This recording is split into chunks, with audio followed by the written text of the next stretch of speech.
We know that God has good plans for those of us who love Him, but God's plans may not be our own plans. Now, why would we want to teach that to our children? In this video, I'll tell you how I learned the answer to that pretty early on.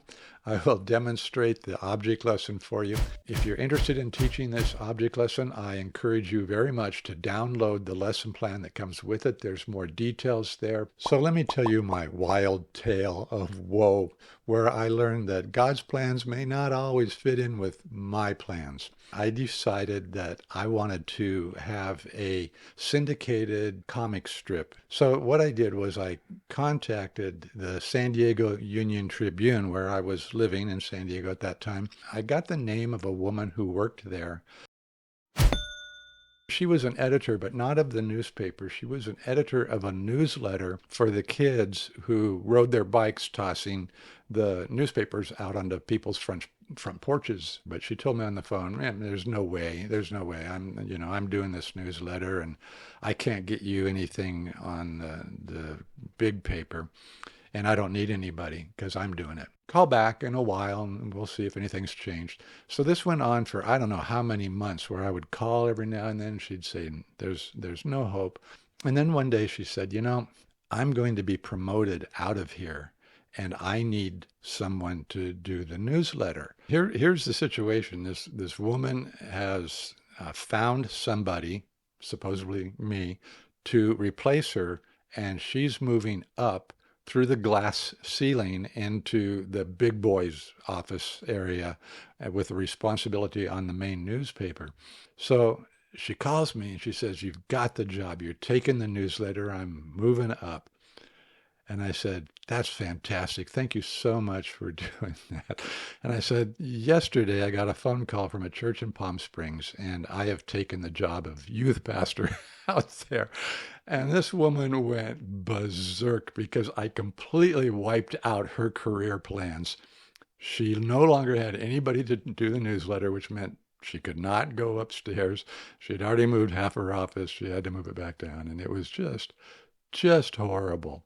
So that was my first introduction to God's plans may not be our plans.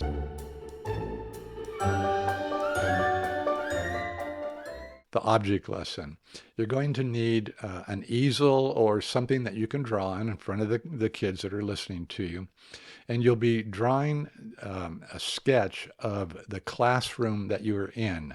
And by that, I mean an aerial view, like a blueprint. Okay, so you're doing an architectural, real simple, freehand, cartoonish of your room. The object lesson comes in when you have the kids describe what's on the other side of the four walls, and they tell you how to draw the floor plan for them. So you point in one direction, what's behind that wall, and they say, oh, that's the kitchen and the bathrooms.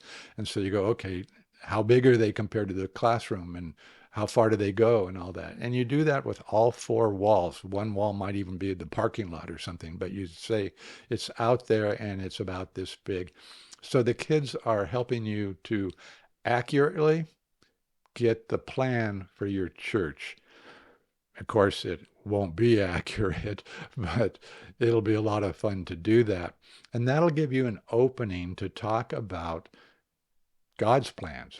And you say, what would happen if I took this to someone to construct this actual building, and they looked at this and this was the plan? What do you think they would say?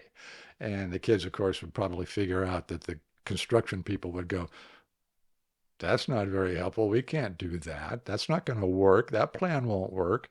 We need an accurate, complete plan of what's going to be constructed. Then you go in and you tell the kids, our plans are like these cartoony sketches. God's plans are just perfect. Now, a lot of times those plans go together, but if they ever are separate, we need to choose God's plans. I think maybe you can understand why we should be telling our kids about God's plans. I am so thankful that I'm a believer, and I know that as a believer, God has great plans for me, and I've seen them since I've been around for a while. That doesn't mean that every day is going to be awesome. It just means that every day will have meaning and purpose which we'll understand sometime in the future, maybe right away, maybe a long time away, but it always works out for best. Like I often say at the end of these videos, thank you for serving God by working with kids, if that's what you do.